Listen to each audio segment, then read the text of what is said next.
和婉清结婚5年了，我隐瞒着身份做她的赘婿。5年了，我们一直同居不同房，也没有孩子。婉清说要等她准备好，要等我通过她父母的考验。我信了，因为我觉得我们的爱情值得等。婉清，5周年快乐！江言之，你天天就知道搞这些没用的。你要是真有能力，就去谈个几百万的项目回来。今天不是要去机场接爸妈来过生日吗？我也一起去吧。不用了，我爸妈本来就不喜欢你，你去了只会惹他们心烦。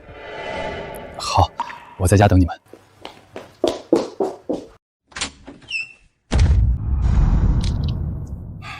燕之，你明明是我首富江家最有商业天赋的孩子，手握1000亿命脉，为何非要在这个小小的许家耗费大好青春？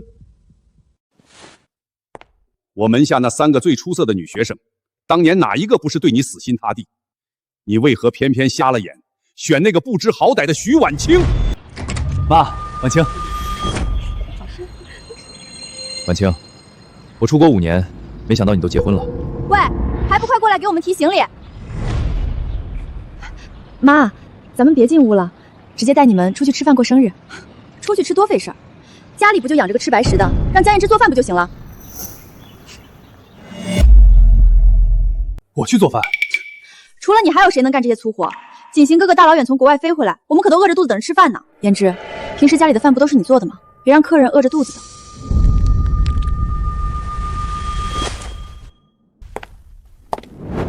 对了，景行，我听说你在国外搞那个什么基因项目，现在进展的怎么样了？赵伯母，也就还行吧。我赞助的那个基因项目刚刚拿了国际医学大奖，我现在回国，年薪100万也才刚刚起步。这才叫真本事啊！年纪轻轻就年薪100万，前途无量。哼，不像有些人，一辈子也就只能围着那个破灶台转，连个像样的工作都找不到，吃软饭吃得理直气壮。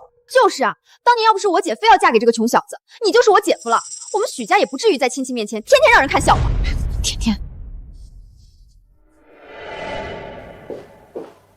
不过这次回国，我准备把现在手里的基因项目方案整理好，先递上去，争取跟江氏谈一笔合作。江氏，景行，你说的是那个江氏？全球500强，我们这片真正的首富江氏。景行哥真厉害，听说江氏董事长和他的儿子从来不在公众面前露面，景行哥哥能敲开他们的门，那是要一飞冲天了。景行哥，你的格局真的不一样。对了，江先生，说起来，你这辈子估计也认识不了江氏的人，你应该都没听过江氏吧？他肯定没听说过，江氏随便一个看门的保安都比他体面。让江先生一个大男人天天干这些下人干的粗活，确实不太好，太委屈他了。景行哥哥，你就是太善良，他在我们家早就跟自家下人似的被使唤惯了，你根本不用替他担心。就是，我看他呀，除了会做个饭，什么本事也没有，也就只剩下这最后一点用处了。婉清，原来在你们全家人的眼里，我这5年来根本不是什么丈夫，只是一个可以随意使唤的下人。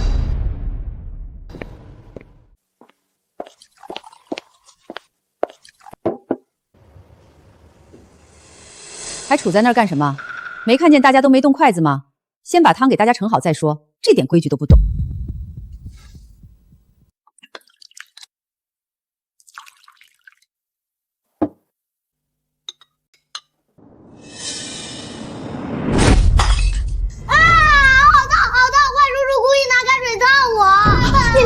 你没事吧？废物，连盛个汤这点事儿都做不好，你是想烫死景行的宝贝儿子吗？对不起，我重新盛一碗。江燕之，你能不能别总是这么笨手笨脚的？念念乖，不哭哦，阿姨吹吹就不痛了。结婚5年，我想给这个家添个孩子，你一直推脱说自己没准备好，原来你不是没准备好，你只是不想生我的孩子。对别人的孩子，你倒是比谁都有耐心。江先生，刚才念念年纪小不懂事，打翻了你的汤，实在抱歉，我以菜代酒，借这道名厨的招牌菜，替孩子给你赔个不是。不用了，我对花生严重过敏。姐，我看他就是觉得自己没上桌吃饭，故意在这装病拿掉呢。江燕之，景行哥好心好意自降身段，替孩子跟你赔罪，你差不多得了，还跟个小孩一样拿过敏当借口。徐婉清，你明明知道我对花生严重过敏，现在温景行坐在你对面，就连这点都忘得一干二净了是吗？吃。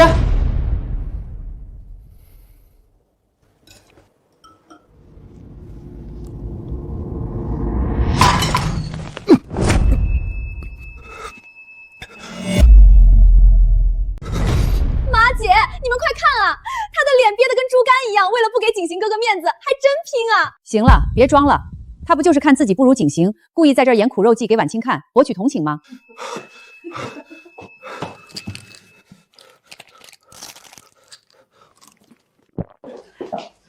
你过敏怎么不和我说？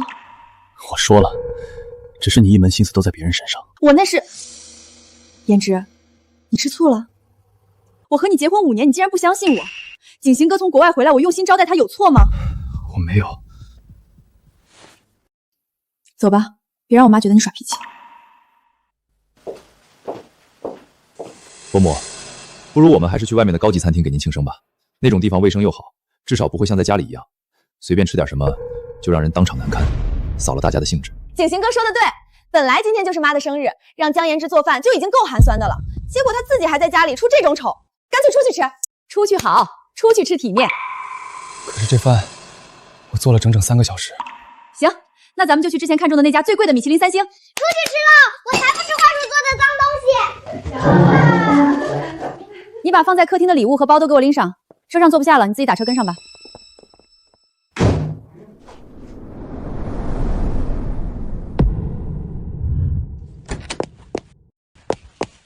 陆总，刚刚得到确切消息，市中心那家米其林3星餐厅出现了江少爷的行踪。整整5年，他终于肯露面了，立刻备车，推掉今天所有的跨国会议。这一次，我要抢在所有人前面，第一个见到我的胭脂师哥。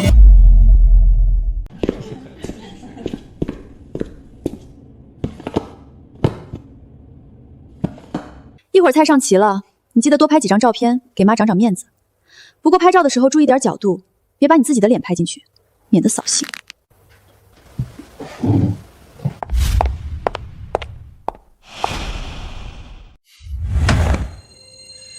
就上面这最顶级的白松露套餐吧，单价6800的那档，1人1份，开2瓶罗曼宁康帝。哎呀，要不说景行有品位有格局呢，这见识跟某些人简直就是天壤之别。江胭脂，你今天可得多吃点儿，这个地方你这辈子恐怕也是头一回进吧？您别这么说，其实江先生这样的人突然来到这种高级地方，局促不安，我可以理解。毕竟环境差异和阶级观念是刻在骨子里的，装是装不出来的。你听见没？吃法餐记得用刀叉，千万别拿手抓，别在景行哥哥面前丢我们许家的人啊！好了，都少说2句吧。3年前，江氏集团就是在这家餐厅设宴，而你们嘴里高不可攀的米其林3星主厨，当年还是我亲自面试的。我去趟洗手间。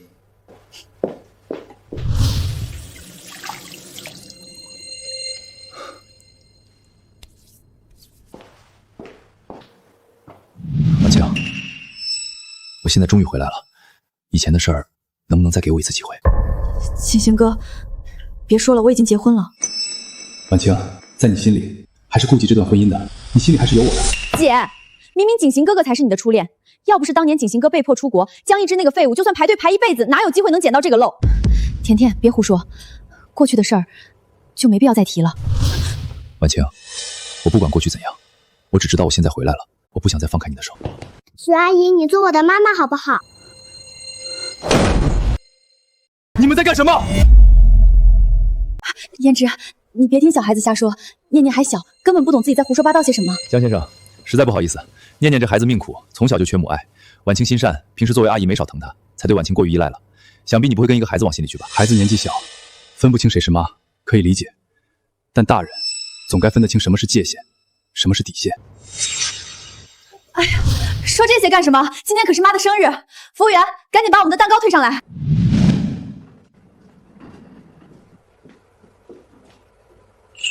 这是江燕之先生提前来我们酒店自己做的蛋糕，包厢也是他提前订好的，各位请慢用。哼，胭脂，你怎么知道我们会来这个酒店？而且你怎么没和我说？这是你平常最爱的餐厅，我只是提前做好了准备。伯母，江先生也是一片心意，不过今天既然是给您庆生，自然要吃点好的。哎呀，还是景行有孝心有实力，这种好东西我们可是做梦都没吃过。服务员，把这个寒酸的破玩意儿给我拿下去，直接扔垃圾桶，放在这里简直碍眼，影响我们胃口。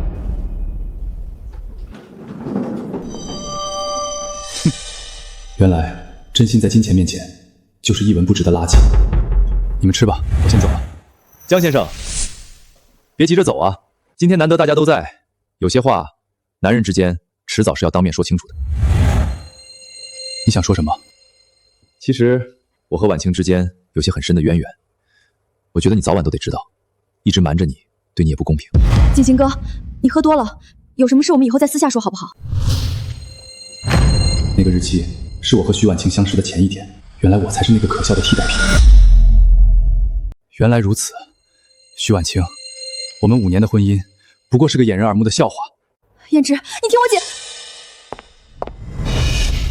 绝对不能让徐婉清这样的潜力股逃离我的掌控。燕之，江燕之，你站住！燕之，你别走，你听我解释好不好？放手！解释什么？解释你们青梅竹马非彼此不嫁的约定。徐婉清，5年的同居不同床，现在我才明白，你不是没准备好，你只是在为你心里的这个人守身如玉。我在你眼里，从头到尾就是一个可笑的挡箭牌，对吗？不是的，燕之，不是你想的那样。那张照片只是大学时候拍的，这5年里我从来没有联系过他。我承认，他刚回来的时候我心里是很乱，但我刚才在桌前已经清清楚楚地拒绝他了啊。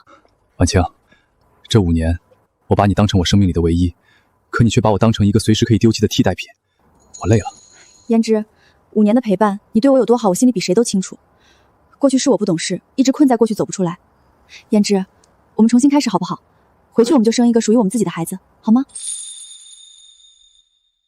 你说的是真的，不骗我。我什么时候骗过你？你先整理一下情绪，我这就回包厢去应付我妈和景行哥，把话说清楚。一会儿我就出来接你回家。好，我等你。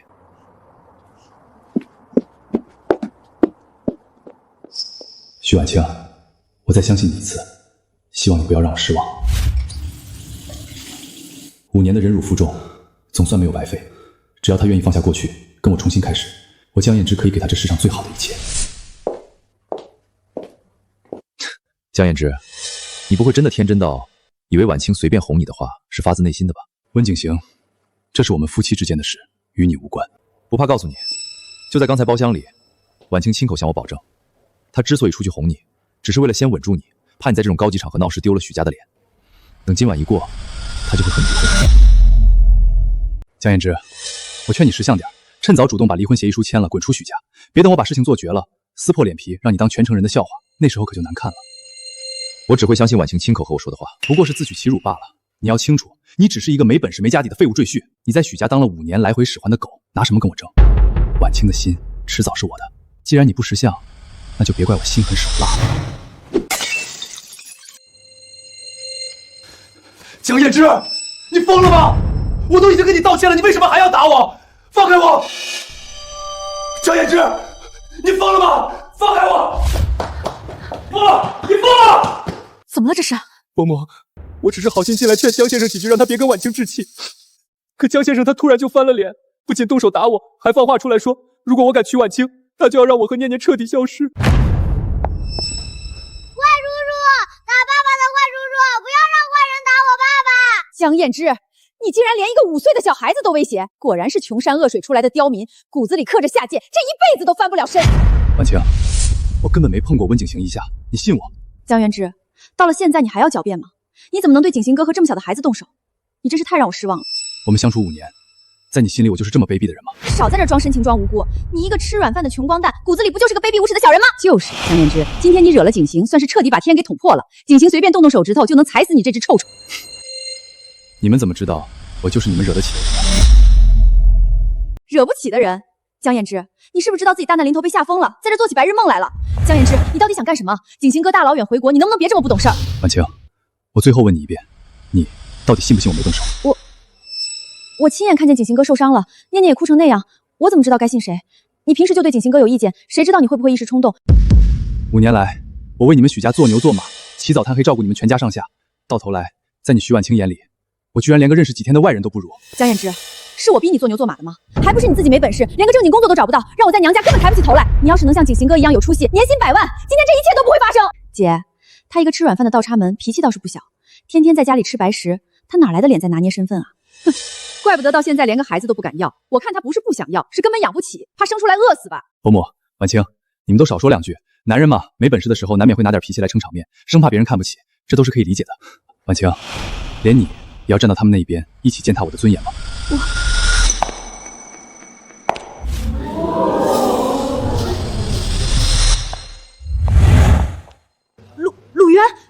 陆氏集团的那位铁腕女总裁陆渊。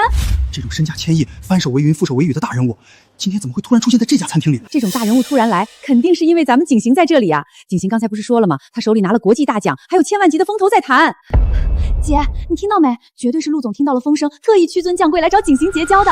伯母，别紧张，大家都是一个圈子里的。陆总估计是看到我的车停在外面，顺道过来打个招呼。婉清，一会儿我把陆总介绍给你认识。陆总，久仰大名，没想到能在这里。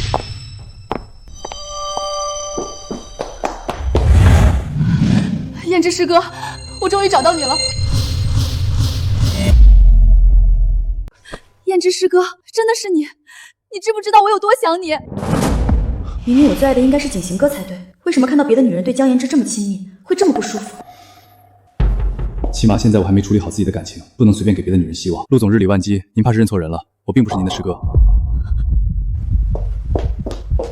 看江言之刚才那个抗拒的态度，陆渊绝对是认错人了。既然陆总认错了人，那我何不借着这个机会和陆氏集团搭上关系？陆总，您消消气儿，江言之不过是个上不得台面的东西，不知道陆总您和江言之到底是什么关系？与你无关。这到底是怎么回事啊？那陆总怎么会认错人，把江言之那个废物认成什么师哥？江言之自己都承认了，陆总那是贵人多忘事，认错人了。他要是真有什么背景，还能在我们家当下人一样被使唤了5年。陆总，看来少爷是不希望您当众暴露他的真实身份。我知道，师哥的心思我比任何人都懂。他隐藏身份，在这个小小的许家委曲求全了5年，一定有他不得不这么做的理由。立刻给我去查，动用陆氏所有情报网，不惜一切代价，把师哥这5年在许家的受过的所有委屈，一字不漏的全部给我查清楚。是陆总，那关于许家和那个温景行，如果让我查到许家或者是那个姓温的垃圾，在这5年里敢伤了我师哥1分1毫，我要让他们整个许家在江城彻底除名。刚才那出戏8成就是认错人了。那种大人物天天见那么多人，偶尔脸盲认错个阿猫阿狗的，有什么稀奇的？大家快坐，别因为一个废物想太多，扫了咱们的兴。其实不出意外的话，陆总今天突然屈尊降贵来到这家餐厅，怕真是冲动了。陆氏集团向来和江氏关系匪浅，陆总今天8成是代表上面特意派人来探探我项目的底。我就说嘛，也就只有我们家景行这种年薪100万、手握国际大奖的青年才俊，才配得上陆总那样级别的大人物亲自来打交道。这说明陆总是看上你这个项目了，你马上就要飞黄腾达了，以后我们许家可全指望景行哥了。江言之刚才走的时候，竟然连看都没看我一眼。他这个被我呼之即来挥之即去的男人，今天怎么突然有了一种会失去他的错觉？今天明明是我们的5周年纪念日，我今天确实是太过分，太冷落他了。他8成是真生气了。不行，我得赶紧去找他哄哄。妈，景行哥，我突然觉得胃有点不舒服，我先出去透透气。好端端的怎么就不舒服了？快回来陪景行再喝2杯啊！江言之，我等了整整5年，才从国外回来收这盘棋。我绝对不会让你这种赘婿再多碍我的眼哪怕1天。我必须趁着我现在海归精英的身份和地位，还能死死压住这群蠢货一家，用尽一切手段把你从婉清身边彻底赶走，让你身败名裂。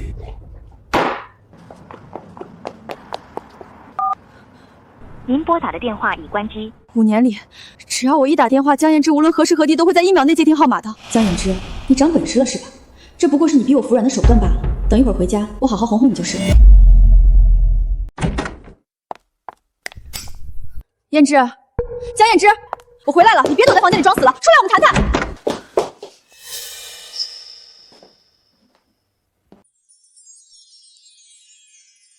这是我半年前在杂志上随口念叨过一句，却因为太贵一直没舍得买的款式。江胭脂，你是什么时候买的这条项链？我怎么完全没有注意到？徐婉清，你清醒一点。江胭脂不过是想用些廉价的感动和苦肉计来博取你的同情，她故意把这些东西摆在这里，就是为了让你内疚，让你觉得欠她的。想用这点小恩小惠就拿捏我，做梦！既然你要玩深情，要玩离家出走这一套，那我就陪你演，我倒要看看你能躲到哪儿去。我绝对有办法让你乖乖认错，滚回来求我。酒吧，拿着我给你的生活资去那种地方买醉，江胭脂，你真是长本事了。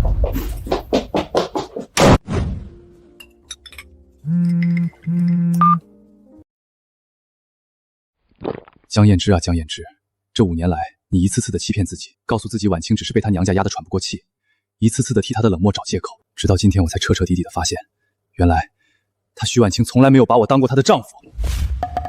师哥，别喝了，你胃不好，会痛的。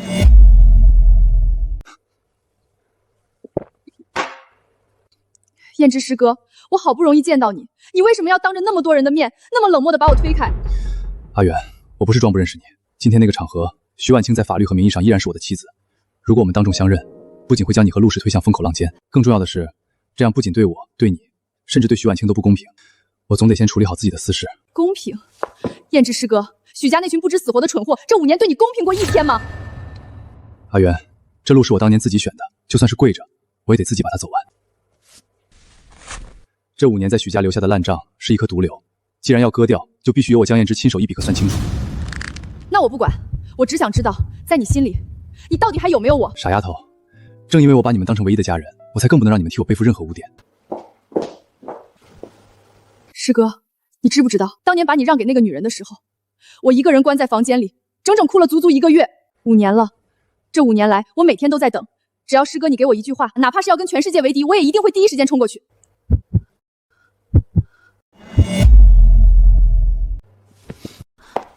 我现在手上还戴着这枚戒指，不管这5年有多荒唐，只要这枚戒指没摘，我就还是有妇之夫。我现在碰你，是对你最大的轻贱和不公平，对徐婉清同样也不公平。江燕之，你真是个混蛋！我怎么会无可救药的喜欢上你这么一个死板又固执的男人？可是，我也真庆幸我当年没有看走眼。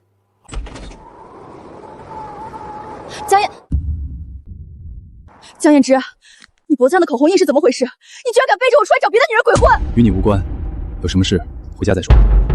与我无关，我是你老婆，我倒要进去看看，到底是哪个不要脸的敢勾搭我的男人！徐婉清，别在这里发疯丢人，我现在不想跟你吵，先回去，现在不是闹的时候。江燕之，你一个被我牢牢拿捏了整整5年、随叫随到的男人，怎么能就这么脱离我的掌控，被别人抢走？好，我不闹，我们回家说。原来你回来过了，既然看到了这一切，却还能毫无愧疚地去酒吧门口捉奸闹事，徐婉清，你真是把自私刻进了骨子里。燕之，对不起，我刚才回家看到了你给我买的项链，你为了我们的5周年纪念日准备了这么多，我居然都没有注意到，今天是我不对，你别生我气了好不好？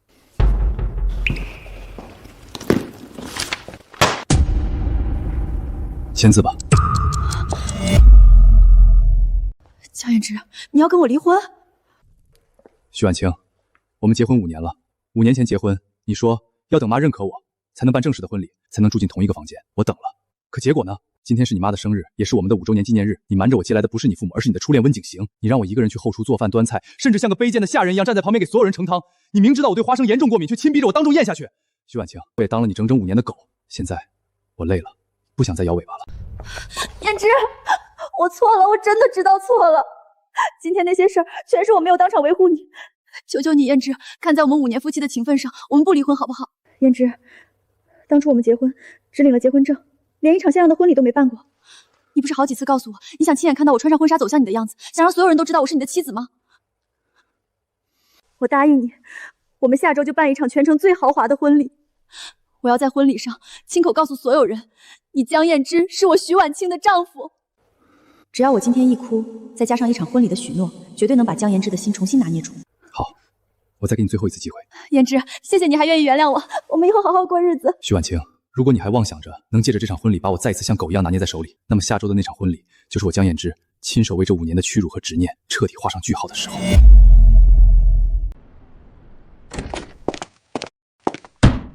爸，我回来了。燕之，我等了整整5年，江氏这个庞大的帝国需要你回来，你也确实该回来了。爸，我知道江氏需要我，我也不会再逃避我的责任，但我现在还有最后一件事没有了断。什么事？下周6，我和徐婉清有一场迟到的婚礼，我想再给她，也是给这段5年的感情最后一次机会。如果在下周6的婚礼上，她真心愿意为了我当众维护我，那我就当这5年没有错付，我会向她坦白一切，带她名正言顺的回江家。但她要是没有维护你呢？如果她还是选择和许家人站在一起，踩着我的尊严，那我会在婚礼上当场了断这一切，干干净净的回来继承江氏。不管最后是哪条路，我都认了。好，这场婚礼我由着你去办，但有一件事我必须提醒你，如果你输了，下周6过后必须立刻斩断一切回江氏，我绝对不会再由着你的性子，让你把下一个5年继续浪费在那群不入流的垃圾身上。我答应您，爸，输了我马上回来，绝不回头。爸，这5年我亏欠您的，亏欠江家的，等下周6彻底了断之后，我一并1000倍100倍的补上。燕之的这场婚礼，我虽然拦不住，但既然我们江家唯一的太子爷要办婚礼，必须要办得风风光光、惊天动地。聘礼按江家最高规格备办，去把江氏珠宝行的镇店之宝提出来。还有，在江城湾区划出2栋海景别墅，再加1栋法国酒庄的海外别墅，外加江氏集团3%的原始股份作为聘礼大头。3%的股份，像江氏这种千亿帝国，哪怕是0点几的股份，都是常人几辈子不敢想的天文数字。是，董事长。对了，白秘书，你办完这件事之后，再去通知陆渊、林星慈、苏婉那3个丫头一声，告诉他们燕之下周6要办婚礼。燕之的意思是想在婚礼上再给那个女人最后一次机会。是，董事长。少爷的3个师妹等了整整5年，要是知道这个消息，恐怕江城的天都要翻过来了。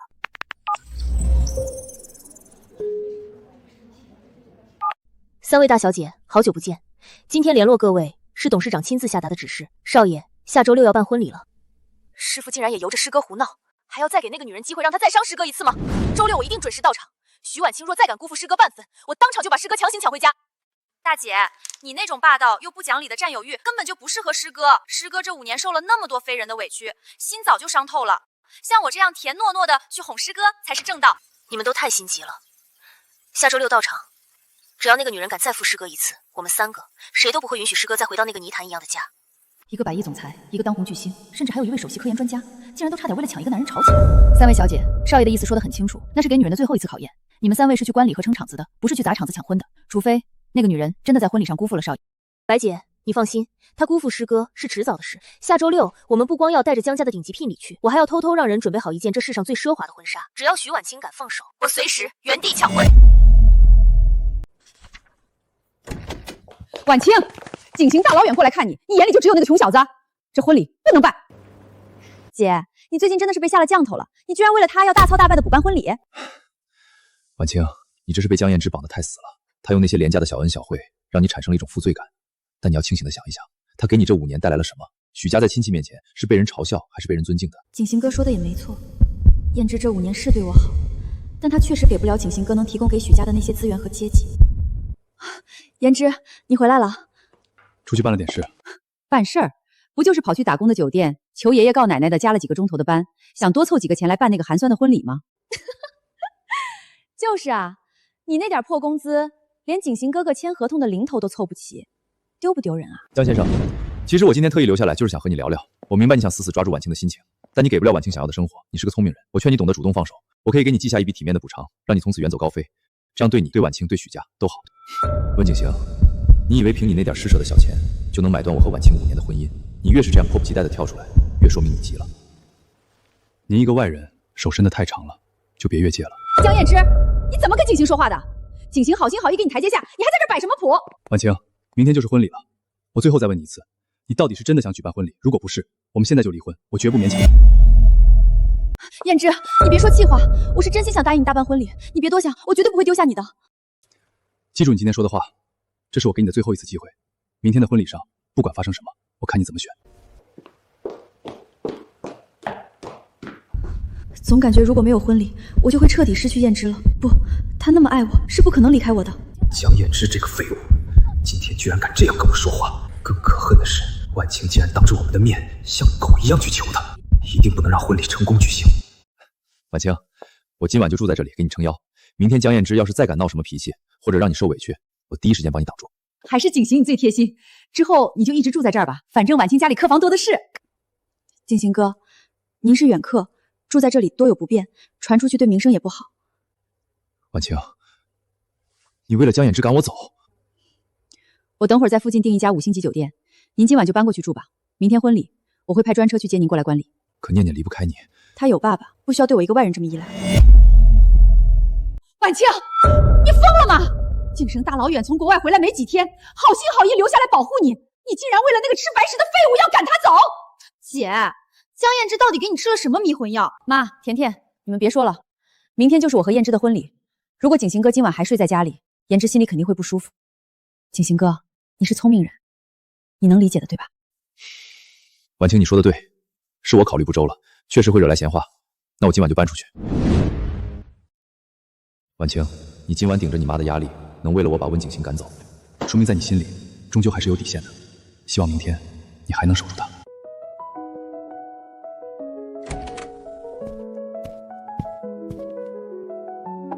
你最爱的桂花蜜水，胭脂，你来的正好，你帮我看看明天婚礼我戴哪一对好看？两对都很衬你，不过我更喜欢我送你那对钻石耳环。好，那听你的，我明天就戴这一对。胭脂，今天为了赶走景行哥，我真的下了很大的决心。我知道这5年来我对你还不够好，让你受了很多委屈。你放心，结完明天的婚，我一定会彻底收心，以后一定会好好对你，再也不让你难过了。徐婉清，我最后再信你这一次。明天我江氏财阀的千亿聘礼一定会铺满整个酒店，我要让你在全江城所有人的面前昂首挺胸，堂堂正正的做我江彥之的妻子。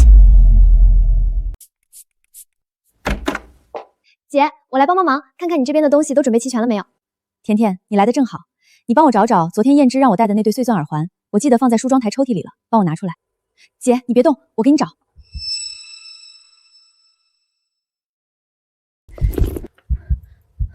姐，耳环放桌上了啊，外面还有点事儿，我先出去忙了。姐，虽然我知道这个盒子里装的东西一会儿在婚礼上曝光会让你有多难看，但你别怪我，我这都是为了你好，只有景行哥哥才配得上你。江彥之那个穷小子，这辈子都休想高过我们许家。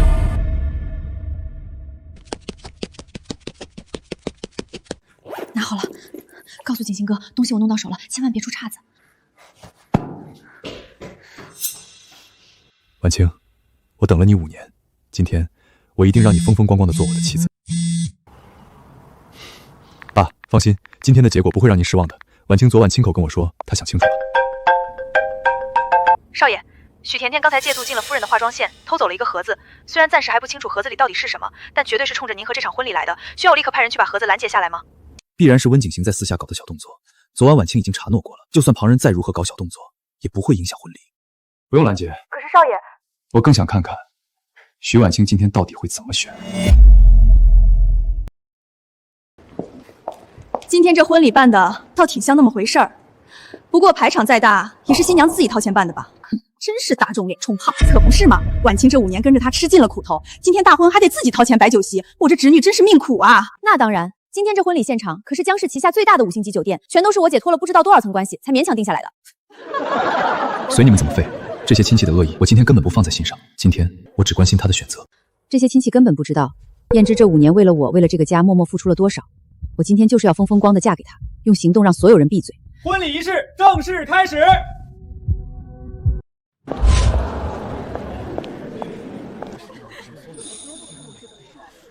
婉清，这便是我等了整整5年的画面。今天过后，我们将重新开始。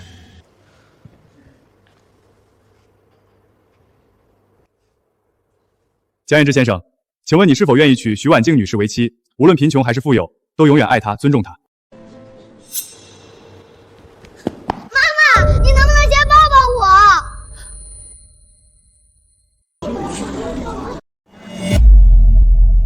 念念，你胡喊什么？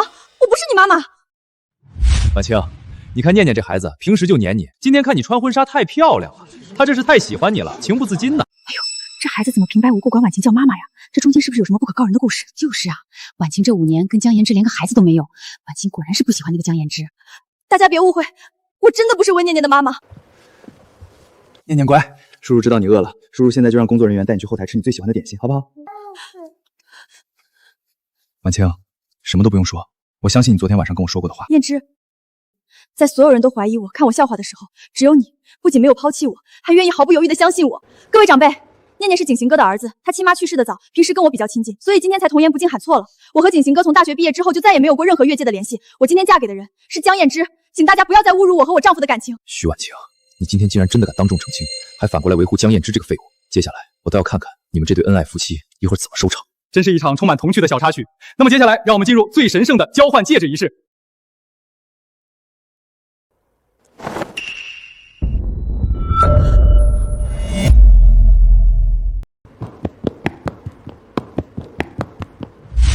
婚后同居不同房协议上面写的清清楚楚，江彥之仅为家族名声的挡箭牌，婚后绝不同房。江彥之仅为备胎工具人，绝不可触碰甲方半根指头。原来婉清这5年和江彥之压根就没有夫妻之实啊！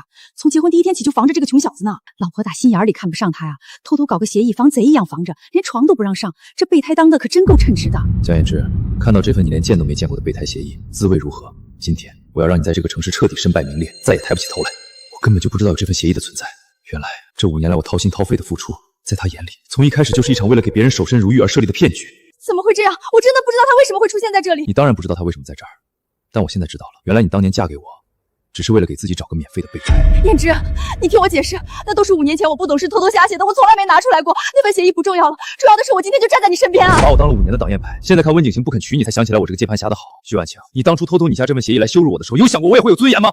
婉清，没想到我在你心里这么重要。如果你愿意，我们可以重新开始。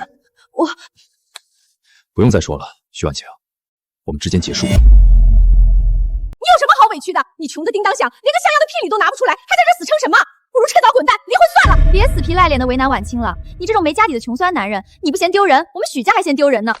谁说我拿不出聘礼？只是现在，就算我拿得出，你们许家这辈子也没资格拥有了。江先生，人贵在自知之明。你每个月打杂赚那几千块钱，就算你砸锅卖铁凑出来一点所谓体面，都不够婉清1天的收入。你越死鸭子嘴硬，只会让大家看笑话。燕之，够了！你几斤几两我还不清楚吗？你上哪去弄聘礼？今天闹成这样我不怪你，只要你低个头，我也不会真的赶你走。你说什么？哪怕你这辈子没出息，只能在我家做个洗衣做饭的赘婿，我也认了。我养了你5年，不在乎继续养着你。体面，原来在你徐婉清眼里，我就是一个只能靠你施舍的废物。你们不是想要聘礼吗？好，我今天就让你们开开眼。江先生，你真是无可救药。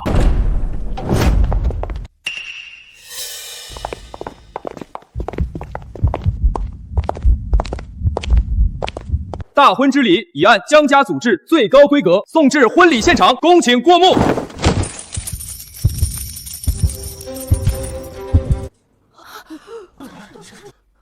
江氏聘礼如下：黄金1000两，市中心江景楼王别墅2栋，全球限量版劳斯莱斯幻影1台，马尔代夫私人海岛1座，江氏集团原始股份3%。以上聘礼总估值230亿。江氏集团的聘礼。燕之真是太低调了，原来我们婉清嫁了这么有本事的人啊！大舅母刚才真是瞎了眼了。今天这婚礼办得好啊！妈，姐夫家里竟然这么有钱啊！我们以前是不是真的看走眼了？这个是230亿啊！伯母，甜甜，江衍之这个穷小子，平时在江氏旗下的酒店后厨打杂，他哪里来的230亿？景行，你的意思是？这家酒店就是江氏财阀的产业，江衍之不过是个打工的。这份聘礼绝肯定是江财阀的老爷子看在许家有商业价值的份上，特意赐给许家的一份贺礼。江衍之不过是借花献佛，狐假虎威罢了。对呀。江延之那个废物怎么可能有这种家底？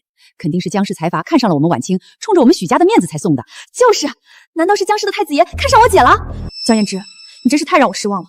就算你拿不出聘礼，我也说了愿意养着你不赶你走，可你居然虚荣到了这种地步。虚荣？难道不是吗？这明明是江氏财阀青睐我们许家送来的贺礼，你竟然往自己脸上贴金，说成是你的聘礼。随你怎么想，今天这婚不用结了。既然协议也曝光了，那我们就当场离婚。从此以后，你我桥归桥，路归路。不行，我不同意！江延之，你疯了吗？今天全城的亲戚都在这儿，你凭什么说不结就不结？既然你打心眼里看不起我，根本就不爱我，你现在这副死抓着我不放的样子做给谁看？这个没用的贱人，江野竹都把话说到这份上了，他居然还不想离。再让他们这么纠缠下去，我什么时候才能顺利上位，拿到许家的家产？江先生，你冷静一点，婉清她只是一时气话。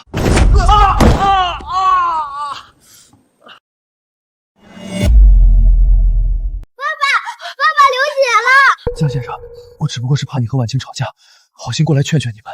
你就算心里有气，为什么要故意推我？江燕之，你竟然下这么重的毒手！景行哥要是有个3长2短，你这个穷光蛋赔得起吗？哎呦喂，可不是嘛，肯定是一看聘礼的事情败露，恼羞成怒就动手打人了。景行哥，你别说话了，流了好多血，妈，快叫救护车，我们马上送景行哥去医院。徐婉清，你不用叫救护车，他是自己故意撞上去的，根本没伤到要害。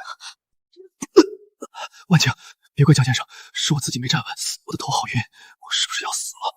江燕之，你够了！你没看见景行哥都已经流了这么多血了吗？你推了人不仅不认错，还在这里说风凉话污蔑他。我再说一遍，我没碰他。如果不是你故意推他，他好端端的怎么会摔得这么重？江燕之，我以前怎么没发现你竟然这么冷血，这么没有同情心？你宁愿相信一个拙劣的谎言，也不愿相信我的一句实话。徐婉清，你从来就没有爱过我哪怕1秒。徐婉清，今天是我们结婚5周年，也是我们唯一的婚礼。你现在只要迈出这扇大门，我们之间就真的什么都不剩了。我最后问你一次，你真的要为了他走吗？我好痛。人命关天，一场随时可以腐败的婚礼，能有景行哥的命重要吗？江燕之，你太让我失望了。徐婉晴，你今天只要迈出这扇门，我们之间就彻底结束了。江燕之，你能不能别在这个时候无理取闹？我知道你心里不痛快，但这招对我没用。你是什么性子我最清楚，你根本就离不开我。说什么？今天婚礼暂停，等我把景行哥安顿好了，明天你好好跟我道个歉，我原谅你，我们再重新补办就是了。就是江言之，你撒泡尿照照你自己那个穷酸样，要不是我们家婉萍心善可怜你，这世上还有哪个女人能要你这种吃软饭的废物？你就别在这儿死撑面子了，你能在我家当个吃香喝流的赘婿，已经是你祖上积了8辈子德了。燕之，妈和甜甜话说的虽然难听，但也是事实，除了我，没人会再这么包容你了。你乖在家里等我，等我气消了，这事儿就算过去了。5年的隐忍换来的只有理所当然的轻贱。徐婉清，你那可笑的自信今天该彻底结束了。徐婉清，你就这么笃定我江燕之非你不可？江燕之，是不是我太纵容你了，才让你这么自信的？我自信？我告诉你，我江燕之这辈子唯一瞎了眼，就是当初选了你徐婉清。你好啊，那我倒要是看看还有哪个比我好的女人愿意嫁给你。那你可得失望了，这样的女人不仅有，还有3个。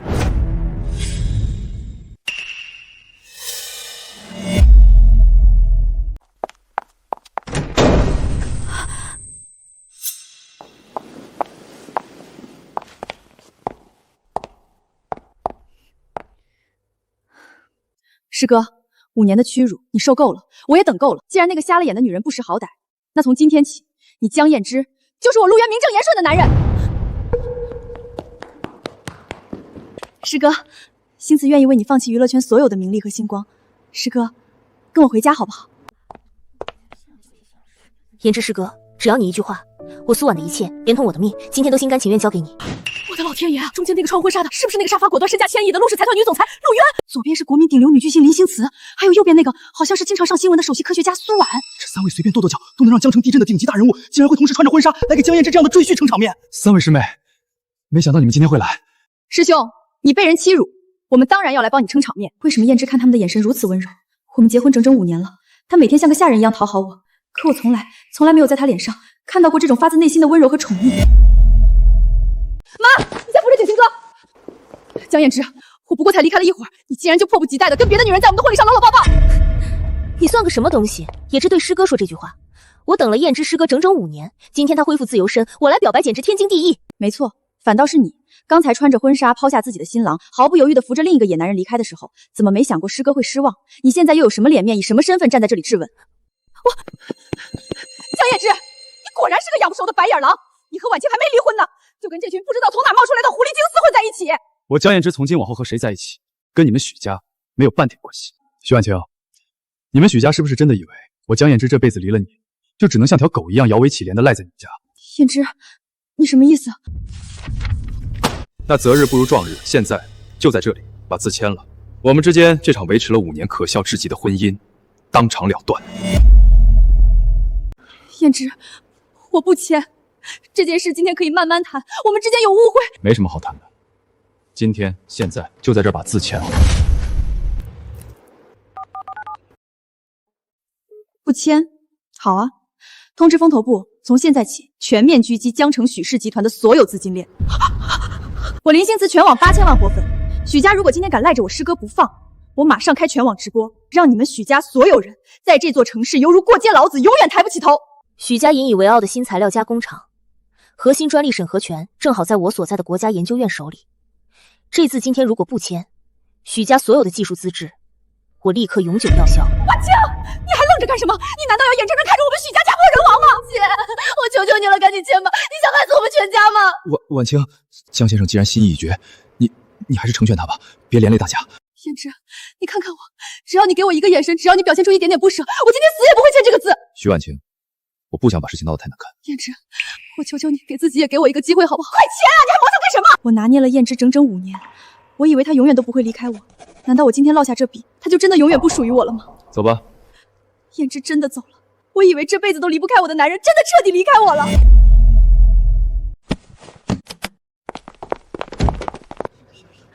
婉清啊，婉清，那可是230亿啊！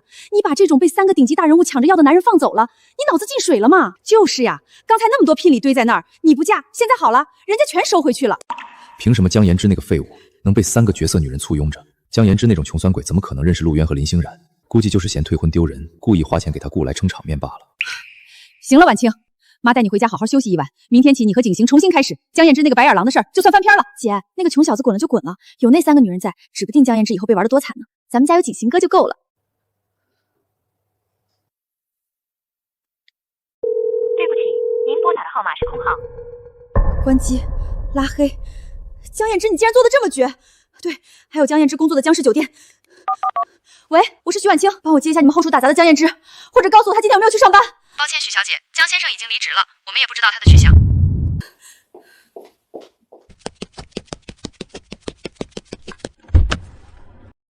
我该去哪里找他？结婚整整5年，我竟然不知道他有什么朋友，不知道他喜欢去哪里，不知道他除了我家和那家酒店之外的任何行踪。我甚至连他到底是个什么样的人都一无所知。燕之，我一定会找到你的，我绝对不相信你就这么不要我了。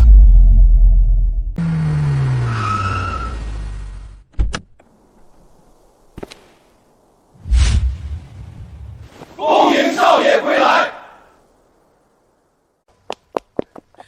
少爷，您终于回来了。董事长知道您今天彻底摆脱了许家，他老人家高兴坏了。这5年他一直盼着这一天，今天少爷归来，他一定要亲自在老宅大门口迎接您。燕之，我的好儿子，你终于肯回来了。爸，儿子不孝，让您担心了。好，回来就好，回来就好啊！这5年，你在外面吃苦受辱，江氏这个庞大的千亿帝国，今天总算龙凤归巢，爸这把老骨头终于能彻底放心了。你们3个臭丫头，今天可算是立了大功，终于把你们的燕之师兄给接回来了。师哥，先看我的企划书，我已经把陆氏集团最核心的3条业务线资源全部整合完毕，随时可以并入江氏。明天就拿许家祭旗。师哥，你看什么企划书呀？你今天一天都没怎么吃东西，亲自在厨房守了2个小时，给你熬了你最爱喝的银耳莲子蒸。师哥，身体要紧，但江氏目前的内部架构你也必须尽快熟悉。这些绝密资料我整理了整整3天。师哥，先来我书房看我的资料。先看我的，先喝我的。先来我书房。爸，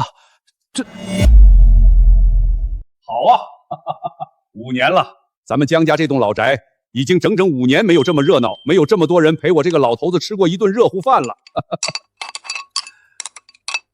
燕之，这5年你不在家，但爸一直吩咐后厨，每天的1日3餐都要按照你小时候最爱吃的菜谱原样准备。爸就盼着，哪怕你哪天突然推开门回来了，随时都能吃上一口家里热乎熟悉的味道。师哥，再尝尝这个，这是我今天特意盯着后厨给你做的，正好给你开开胃。哎呀，师哥，你这几天在许家受了气，胃本来就不好，怎么能一上来就吃那么油腻的肉呢？吃这口清蒸鱼，清淡又有营养，多吃点补补身子。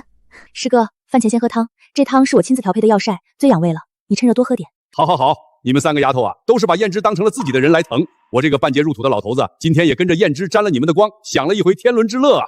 在许家的这5年，我的每一顿饭几乎都是在厨房一个人吃完的，差点忘了有人疼，有人念的感觉。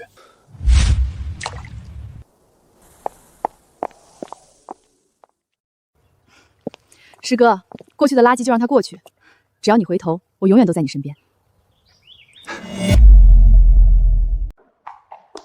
你好，我找江燕之，她离职后有没有什么联系方式？抱歉，许小姐，我们不能随便透露员工的信息。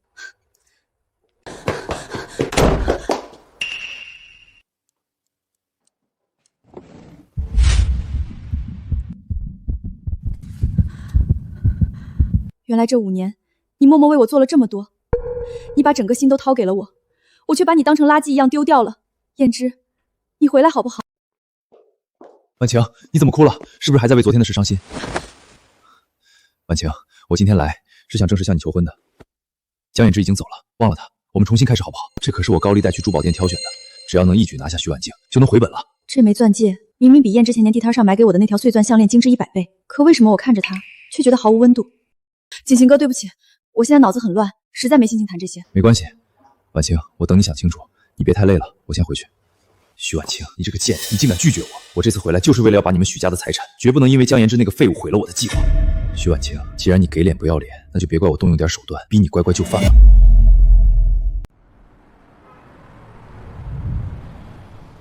听助理说，看到燕之在江氏总部附近出现过。燕之刚刚从酒店后厨辞职，他肯定是来江氏总部找新工作的。我今天就算一直守在这里，也一定要堵到他，跟他当面解释清楚。我真是疯了！江氏财阀总部这种江城最顶级的权力中心，燕之这种连大学都没上完的穷小子，怎么可能进得去？他现在身无分文，能去哪里呢？温景行先生，您申报的基因项目因涉嫌各严重抄袭，科研院首席研究员苏婉已正式下令对您的项目进入无限期学术审查，您的所有学术资金已被冻结。国家科研院首席苏婉，我一个海归研究人，平时连见他们一面的资格都没有，怎么会同时得罪这3尊大佛？等等，那不就是婚礼那天穿着婚纱冲进来抢走江燕之的那3个女人中的一个吗？难道那3个女人真的认识江燕之？难道江燕之那个废物真的有什么恐怖的背景？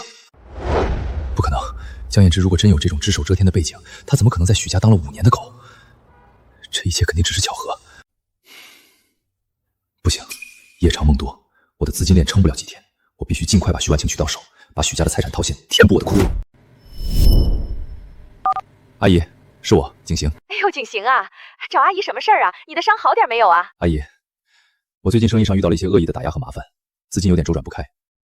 现在唯一的办法就是尽快和婉清领证结婚，2家资源合并，才能渡过难关。可是婉清这丫头最近因为江燕之那个废物态度反反复复，阿姨，为了我们2家的未来，我需要您帮我推她一把。景行，你放心，不就是结婚吗？婉清那个死丫头就是轴，你把心放在肚子里，阿姨一定想办法，哪怕是绑，我也保证让婉清乖乖穿上婚纱嫁给你。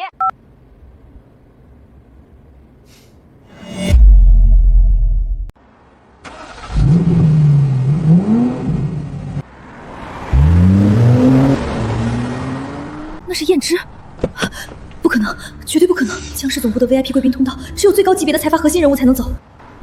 燕之只是一个在后厨打杂的打工仔，他怎么可能做着那种级别的连号劳斯莱进出？可是那个背影，我在家里看了整整5年，难道我认错了？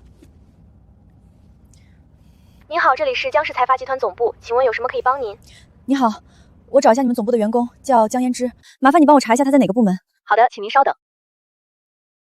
抱歉，女士，江氏总部并没有名叫江燕之的员工。果然没有。那刚才坐在劳斯莱斯里的人是谁？难道真的是我看错了吗？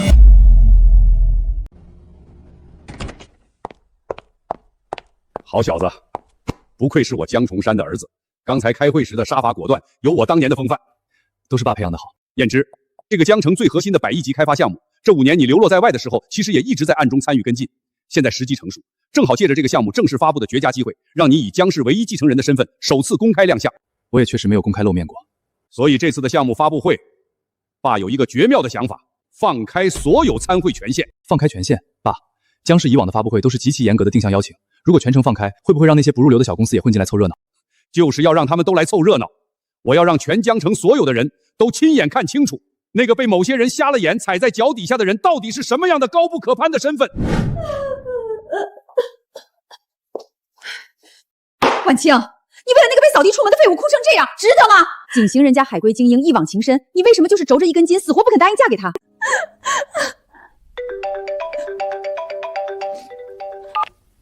不好了，今天上午我们公司最重要的2家上游合作商突然单方面取消了所有订单。什么？他们不怕违约金吗？他们说江城商界现在都在传我们家的笑话，他们不想和有丑闻的家族做生意。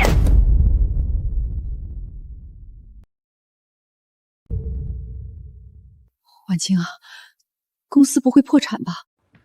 妈，姐，我最近越想越觉得不对劲。230亿的天价聘礼，陆氏总裁、国民巨星、国家首席研究员，这3个顶级大佬穿着婚纱来抢人。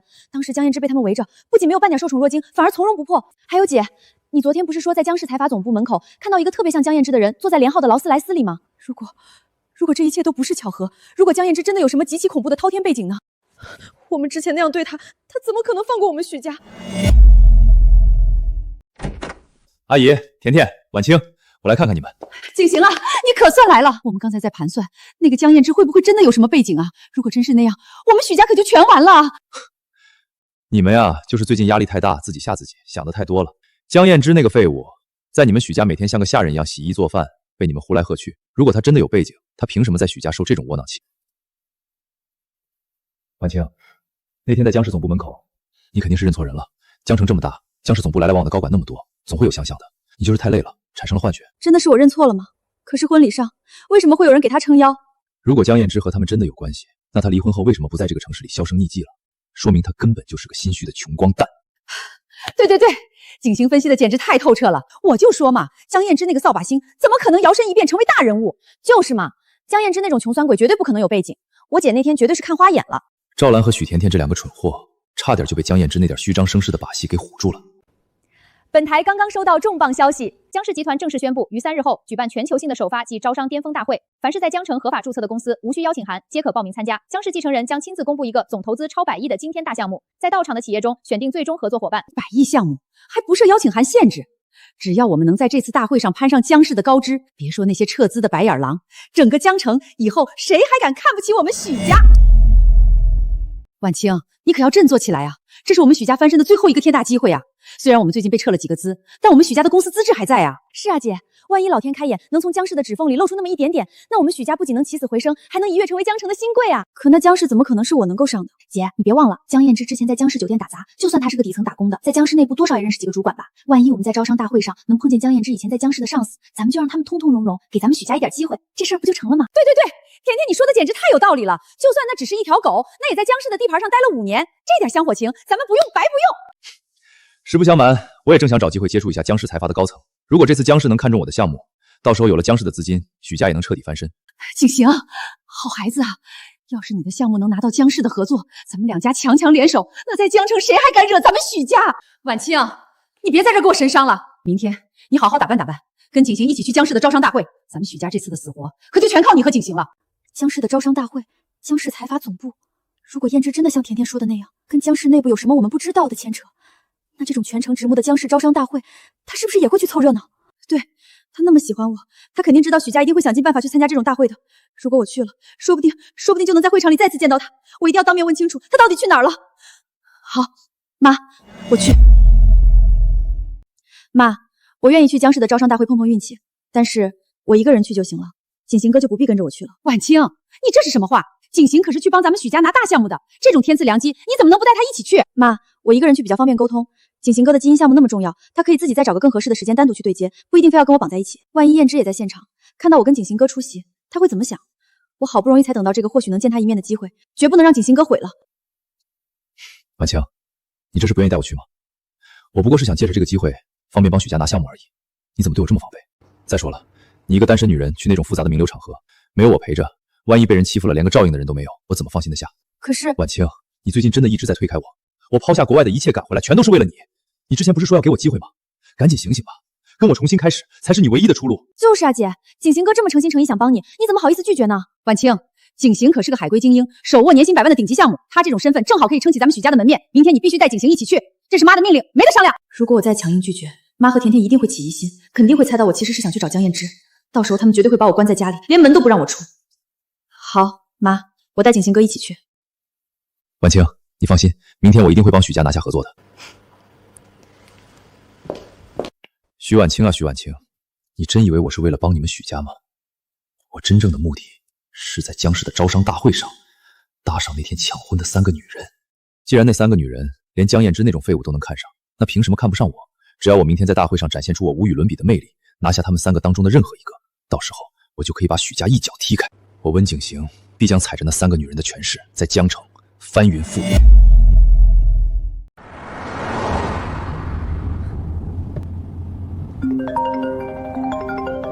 喂，您听我解释，资金下周肯定到账，我保证下周连本带利还款，请务必再宽限我几天时间。景行哥，怎么了？出什么事儿了吗？哦，没什么，是国外科研院的同事打来的，催我赶紧回去开个学术会议，没多大事，你别多想。江氏招商会，燕之，你今天真的会出现在那里吗？如果能遇见你，我一定要当面问清楚你这几天到底去了哪里。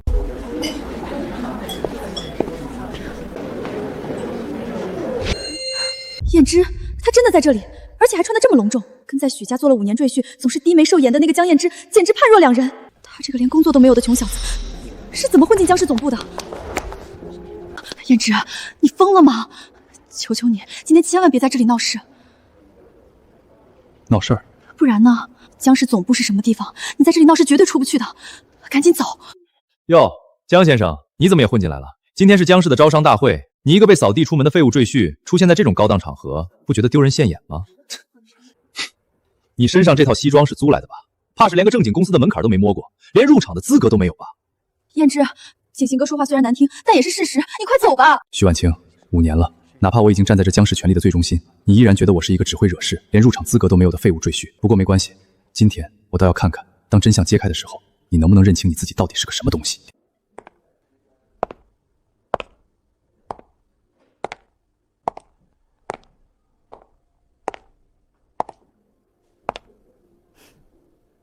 师哥，前面高管们都已经入席了，大会马上就要开始了，我们该入场了。陆总，大庭广众之下，你怎么可以这么对我的丈夫搂搂抱抱？许小姐，你的记性是不是不太好？麻烦你搞清楚，离婚协议书你已经签完了，现在站在你面前的是我陆渊的男人，跟你没有半点关系。有的人这5年靠老婆养，现在刚离婚，一转头又开始靠陆总了。你这吃软饭的本事见长啊！真是一辈子离了女人就活不下去。景行哥，那可是陆总。婉清，他今天混进江氏的招商会，我看8成是死皮赖脸缠着陆总，想让陆总在江氏给他求个保安或者打杂的工作吧。景行哥，你别这么说，燕之她不是那种人。这5年在许家，她虽然没赚什么钱，但也从来不靠别人。婉清，你就是太善良了。他这种烂泥扶不上墙的底层垃圾，不走歪门邪道，靠女人撑着，凭他自己能进得了这个大门？哼！燕之，你到底要干什么？你千万别意气用事，为了跟景行哥赌气，在江氏的招商会上做出什么不可挽回的荒唐事啊！婉清，别管那个废物了，我那个基因项目今天必须递交给江氏高层，这才是我们翻身的机会。尊敬的各位来宾，下面有请我们江氏财阀唯一继承人首次公开亮相。江氏财阀的神秘少爷终于要出来了。江氏继承人，那可是从未公开露面过的顶级继承人，没想到我也能有机会一睹他的真容。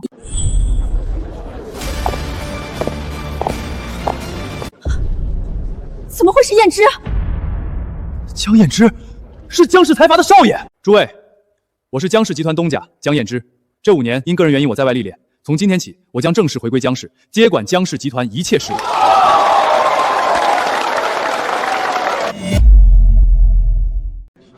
燕之，原来你是江氏的少爷。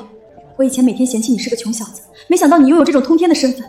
我居然还信了温景行的话，以为你是在靠女人撑腰。徐婉清，你到底有多蠢啊！我刚才居然指着他的鼻子嘲笑江氏未来的掌门人，完了，全完了！燕之，你看看我是婉清啊，我是来求你原谅的。对不起，这位女士，少爷今晚公务繁忙，不见任何闲杂客，请您退后。闲杂客，我竟然成了他眼里的闲杂客。我哪怕只是想当面见他一面，跟他说一句话，都根本连他的身都进不了。他的身边已经有最顶级的女人在帮他打下江山，还有他如今的地位，是我徐婉清这辈子就算拼尽全力也永远挤不进去的。景行哥马上要回国了，你自己去接对面挤公交回去吧。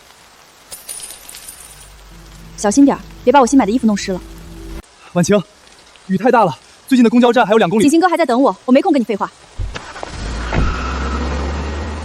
婉清，今天我在后厨发了第1个月工资，路过花店，看着玫瑰挺好看的，送给你。这种地摊上几10块钱的打折货，你也拿得出手？江燕之，我想要的是空晕晕的厄瓜多尔玫瑰。江燕之，我真的后悔了。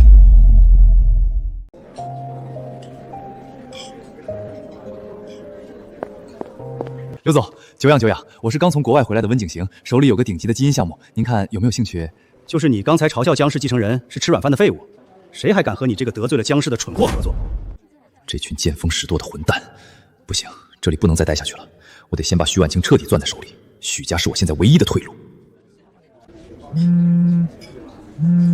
婉清，我今天突然觉得头很晕，身体不太舒服，这种场合太吵了，我们别在这儿待了，先回许家吧。今天好不容易才有机会见到燕之，我连一句话都没跟她说上。如果现在离开，我可能这辈子都见不到她了。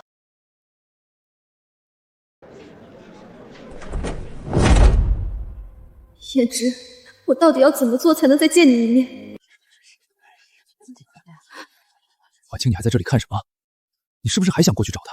江延之现在已经是高高在上的江氏少爷了，他跟你没有任何关系，你别再死皮赖脸的纠缠他了，赶紧跟我回家。就是因为景行哥一回来，我就把所有的温柔都给了他，把所有的冷暴力都给了燕之，才导致和燕之分开的。既然你不舒服，那你就自己先回去吧，我今天哪里也不去，我要自己一个人在这里等燕之。不，我不能就这么结束。5年了，他爱了我整整5年，怎么可能说放下就放下？燕之一定是在生我的气，只要我当面跟他解释清楚，只要我服软认错，他一定会回心转意的。我一定要见他一面。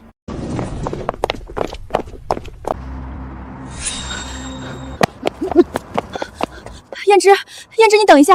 徐婉清，你还真是阴魂不散。我求求你，只要给我5分钟，我真的有很重要的话想跟你说。许小姐，我师哥现在掌管整个江氏财阀，每分钟的行程都价值1000万，你也配在这里浪费他5分钟的时间？燕之，我当年真的不知道你的真实身份啊！如果我知道……哎呀，许小姐，你这话说的可真有意思。如果你当年知道师哥是江氏少爷，你就不会嫌弃他，不会作践他了吗？这说明你从头到尾嫌弃的根本就不是师哥这个人，你嫌弃的只是穷酸赘婿这个身份。不是的，燕之，你听我解释。许小姐，燕之师哥这5年在你们许家挨的骂、受过的辱，全都是拜你和你那贪得无厌的家人所赐。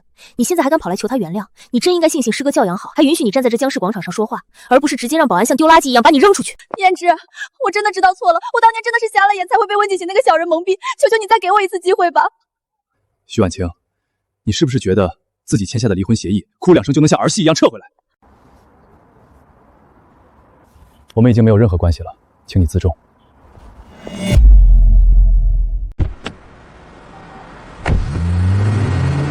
不是的，燕之，我并不是真的想离开你啊，我真的不是故意的。可是，如果我真的在乎他，如果我心里哪怕有一点点他的位置，我又怎么可能任由他们推我签字？是我亲手把我这辈子最珍贵的男人彻底弄丢了。婉清，你今天不是去江氏总部找江嫣之了吗？见着他没有？他原谅我们许家了吗？他是不是答应不跟我们计较了？妈，我根本连他的身都进不了。他身边现在随时跟着那3个顶级大人物，还有几10个保镖，他高高在上，根本不可能再见我了。没见到，你怎么这么没用啊？许家现在被全城封杀，马上就要破产了，我们全家现在都指望着你去求他高抬贵手。你是他的前妻啊，你不去求他，难道让我这把老骨头去给他下跪吗？就是啊，姐，你赶紧想办法呀！今天早上公司又有2家大客户撤资了，再这样下去，咱们全家都得去睡大街。你别忘了，你今天落的这种下场，都是你非要跟他离婚造成的。你惹出来的烂摊子，你必须自己想办法收拾。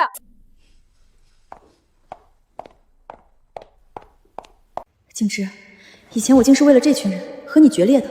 你在许家还受了多少我不知道的委屈。阿姨，甜甜，我听说许家最近遇到了大麻烦，特意赶过来看看。景行啊，你来了。阿姨，江氏财阀势大，我们在江城确实是被打压的没有机会了，但我温景行不能眼睁睁看着许家倒下。景行哥哥，难道你有办法？虽然江城没了机会，但我手里还有在国外这5年积攒的顶级海外资源和人脉，只要你们能把许家现在仅剩的流动资金都提出来做海外启动资金，我向您保证，最多1个月，我一定带许家在海外东山再起。景行啊，你的海外资源真的可靠吗？现在许家可经不起半点折腾了啊！绝对可靠，阿姨，我在国外这5年的人脉怎么可能会有问题？您难道连我都不信了吗？景行哥，你之前不是一直说你那个基因项目是世界顶级的，随便就能拿大财阀的几亿投资吗？怎么现在项目还没动静，反而要我妈再给你钱啊？甜甜，那是因为江氏财阀在这边恶意打压我，我的项目才暂时被搁置了。别问那么多了，把钱给我运转才是正事。景行啊，这毕竟是许家最后的救命钱了，你给我2天时间，我再好好盘算一下。好，阿姨，这种大事确实该慢慢想，我等您的消息。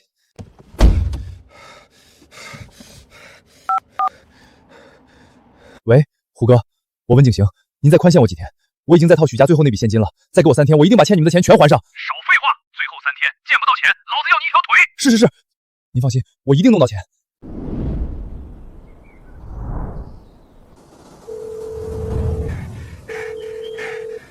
景行哥怎么会露出这么恐慌的表情？他到底在给谁打电话？算了，我现在连燕兴温都找不回来了，哪里还有心思管别人的事？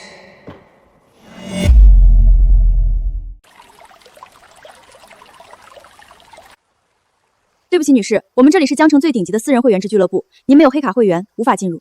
那我在这等一个人总可以吧？对不起，俱乐部今晚有极其重要的大人物包场活动，闲杂人等不能在门口逗留，请您立刻离开。哟，这不是许小姐吗？江氏总部的台阶没蹲够，今天又跑到这儿来碰运气了。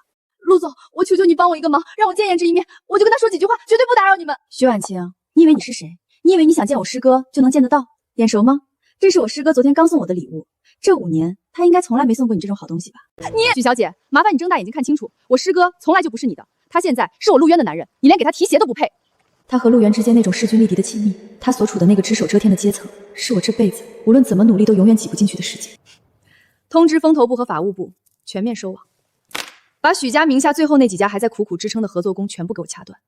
我要让赵兰和许婉明彻底失去最后一丝商业资源，全家破产。对了，还有许甜甜那个极其在乎的海外化妆品代理权也给我一并撤掉。我要让这恶毒的一家人彻底感受一下，作践我师哥到底要付出什么样自食其果的惨痛代价。是陆总，我马上照办。哼，师哥不急着动手，我就亲自替师哥讨回公道。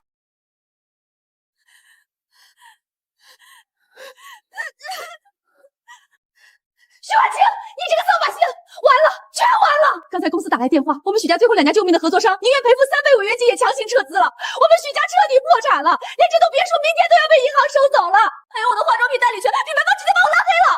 姐，为什么当年你要去招惹江燕之？我们许家几10年的心血全被你给毁了。陆渊，是陆渊干的，是陆渊在替燕之报仇，我们许家真的彻底完了。婉清，你今天必须再去求江燕之，只要他肯开口放过我们，许家就能活下来。你今天就算是把头磕破，也必须给许家一个交代。听说江氏老宅今晚要举办一场极其隆重的私家家宴，燕之她今晚一定在家，这是我最后的机会了。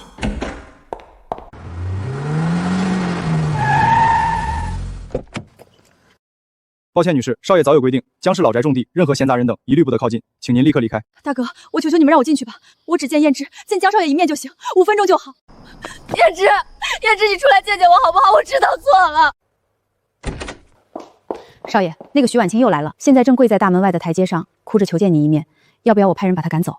赶她做什么？她既然那么喜欢跪，就让她在外面好好跪着。告诉安保，别让她哭得太大声，惊扰了今晚家宴的客人。其他的，当空气处理。是，少爷。许小姐，这已经是你第3次死皮赖脸的堵在门口了。就算你把这里跪穿，我师哥也是绝对不会见你的。哎呀，许阿姨，您还是快点回家吧。您这副人不人鬼不鬼的样子跪在这里，万一让我师哥看到了，可是会影响他今晚的好心情的。许小姐，燕之师哥今晚在老宅设下这场私家家宴，是特意为我们3个准备的，因为今晚他即将做出一个极其重要的决定。什么决定？师哥今晚会从我们3个人之中正式选定一位，作为他江氏财阀未来的当家主母，正式订婚。许小姐，您应该不会想亲眼看到您曾经弃如敝履的丈夫为别的女人戴上订婚戒指的这一幕吧？天冷了，丧家之犬就该早点回家。不可能，燕之怎么可能会娶除我之外的女人？其实就算你不签字，师哥也迟早会离开你的，因为你这种自私自利的女人，从头到尾根本就没有真正爱过他。我弄丢了这世上唯一一个拿命爱我的男人，可是燕之，哪怕我下地狱，我今晚也想死个明白。我到底想看看你最后订婚的女人到底是他们其中的哪一个？我就算在这里冻死，我也想最后再看你一眼。阿姨，我真的快要撑不下去了，那笔现金你必须尽快给我，只要有这笔启动资金，我带你们去海外，一定能东山再起。景行啊，不是我不帮你，是许家现在真的被各大银行和合作方逼死了，公司已经被查封，妈这2天砸锅卖铁也真的凑不出那么多钱了，我们许家这次是真的彻底完蛋了。你想办法啊，我等不了了，我在国外的那些债主已经全部追到江城了，要是再拿不到钱，他们会要了我的命的。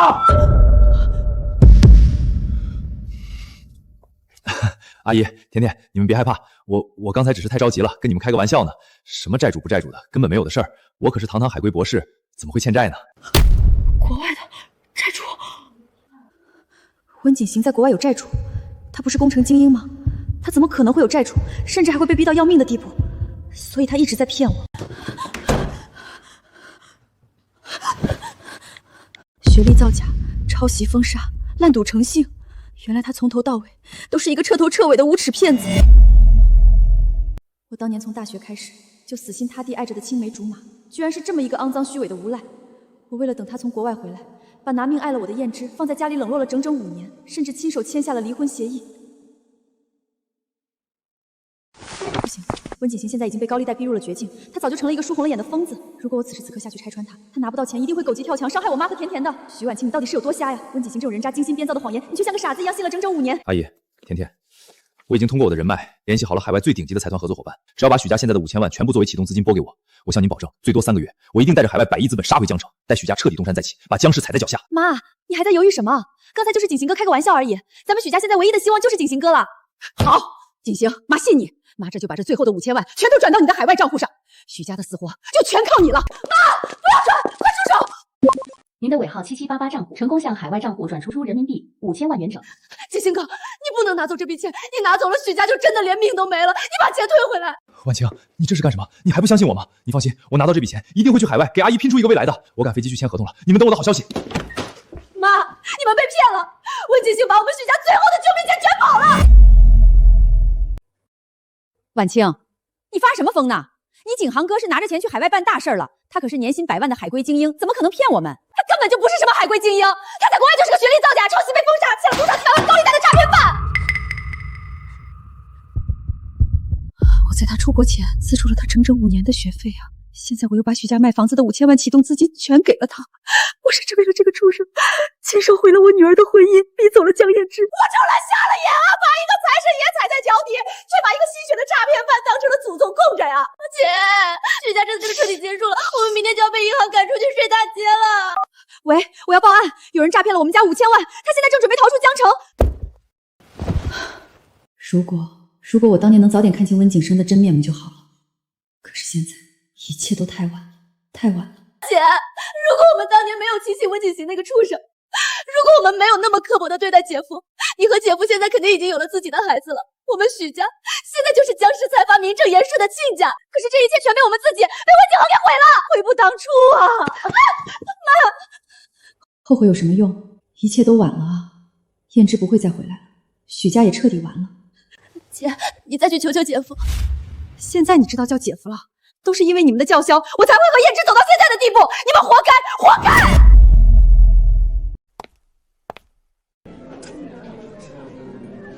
燕之，你的宴会，我连靠近大门的资格都没有。师哥，我等你整整5年了。今天起，我陆渊愿意交出我的一切，嫁给你做妻子。你愿意娶我吗？师哥，星子也愿意做你的妻子，你能不能也考虑一下星子？燕之师哥，不管未来面对什么，我都想成为那个能远站在你身边、名正言顺的妻子。3位燕绝江城、权势滔天的顶级女神，竟然在同一时间、同一地点，当着全城巨蟒的面，极其主动地向同一个男人求婚。不愧是江氏的继承人江燕之，她当得起这样的待遇。求婚？他们竟然真的在向燕之求婚？江燕之，你会答应别的女人吗？你会这么快就忘记和我的感情了吗？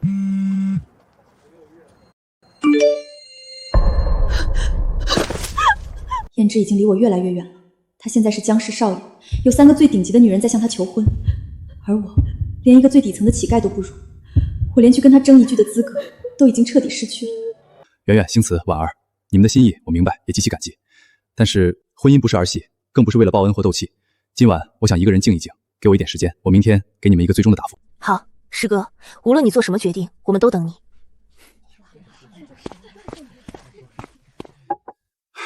你们3个丫头啊，真是难为你们了。燕之在许家这5年，心被伤得千疮百孔，那道坎儿她可能还没彻底迈过去。今天当着这么多人的面，没有立刻答应你们，让你们受委屈了。伯父，您言重了。是呀，伯父，5年这么漫长，这么煎熬的岁月，我们3个人都毫无怨言的等过来了，难道还会怕多等他这区区1晚吗？真是苦了你们了。别说是燕之那个不知道修了几辈子福气的臭小子，就是让我这个当爹的来替他做决定，你们3位无论是家世、样貌还是手段，全都是这世上最绝顶优秀的儿媳妇，手心手背都是肉，我也选不出来呀。伯父，您把心放在肚子里吧。无论燕之师哥明天的决定是什么，无论最后是谁能穿上那件婚纱，我们3个都会继续在这个江城，用我们各自的方式，默默的、永远的守护他，绝不让他再受半点委屈。这是我最后的机会了，如果今晚我不去见他，明天他无论答应他们当中的哪一个，我许婉清这辈子就真的再也没有任何指望了。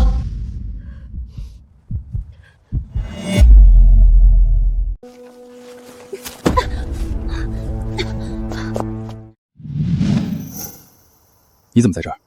老宅的安保现在这么松懈了吗？燕之，我是翻墙进来的，我真的是太想你了。我们已经离婚了，你现在跑来跟我说这些，不觉得很可笑吗？不，我刚才在大门外看到他们3个跟你求婚了，可是你没有答应他们任何人。燕之，你今晚犹豫了，是不是因为我？你心里其实还是放不下我的，对不对？徐婉清，你未免也太自作多情了。在一起的这5年，你把我的真心踩在脚底，毫不珍惜。现在我已经下定决心离开，你有什么资格在这里谈后悔？燕之，我真的知道错了，求求你原谅我好不好？我以后什么都听你的。这些话我早就听腻了，徐婉清。我没主动对你动手，是因为不屑，不是因为我对你还有什么旧情。燕之，你听我说，我也是被温景行那个骗子给骗了。燕之，求求你再给我一次机会好不好？你今天跪在这里，是觉得当年签字是被逼的，心里很委屈对吗？那我问你一句，婚礼那天，你毫不犹豫地扶起装病的温景行去医院，把我一个人丢在主婚台上，你反对过吗？这5年来，我受尽白眼，你反对过吗？如果你当年做选择的时候有过一丝一毫的反抗，今天的情况就不会是这样。你拿捏了我5年，从来没有把我当过真正的丈夫，只是把我当成一个顺手的工具。今天你跪在这里求我原谅，根本不是因为你突然发现自己有多爱我。不是的，我是真的后悔了。只是因为你失去了一切，别无选择。今天你翻墙进来，我没让人赶你，是我给你的最后一点体面。以后好好过自己的日子，别再来江氏门口跪着，也别再来打扰我和3位师妹了。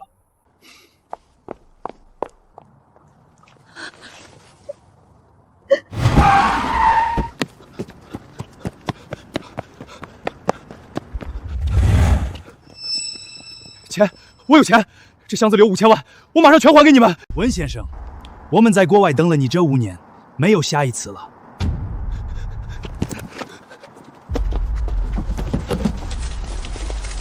别过来！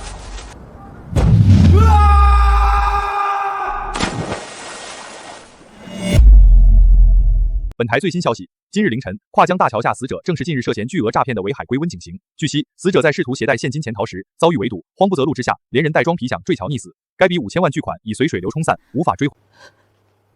5000万全没了，全沉进江里了。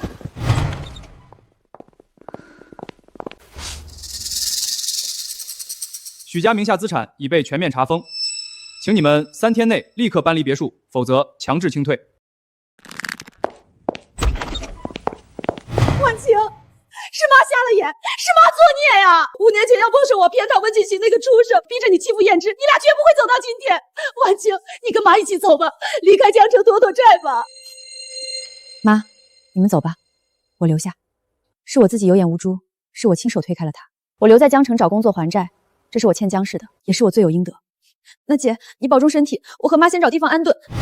我拿捏了燕之整整5年，现在一场大梦惊醒，我终于被打回原形，变回了一无所有、负债累累的普通女人。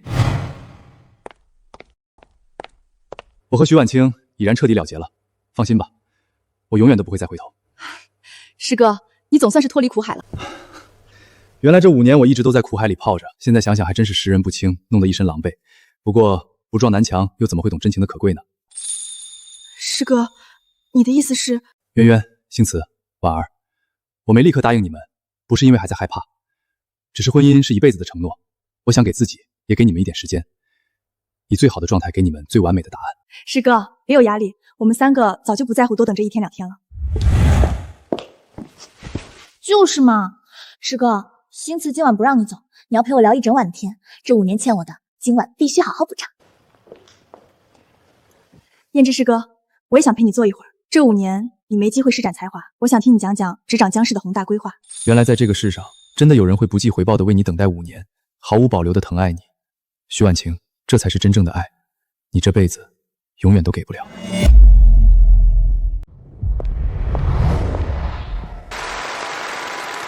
我将正式接管江氏集团全部业务。我江言之向诸位保证，江氏必将成为这个时代最强盛的企业。哎呀，不好意思啊，服务员。没关系，先生，是我没站对位置，您慢走。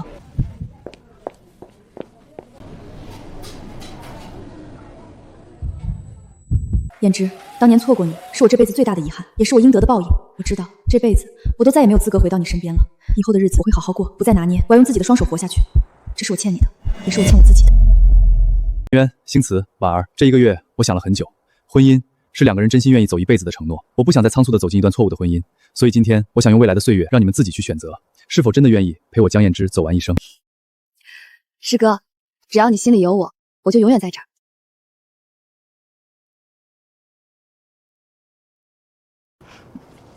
就是嘛，师哥，星慈要陪你一辈子，有没有名分根本不重要。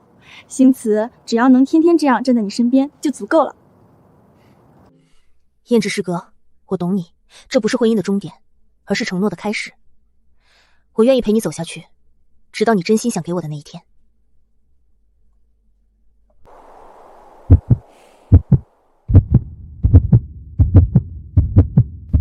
5年了，我曾在许家忍受了所有的作践与屈辱，只为了等那个女人清醒过来，可她终究没有。好在我终于彻底走了出来，有真心爱我的师妹，有信任我的父亲，有我一手夺回的江氏帝国，我江言之今天重获新生了。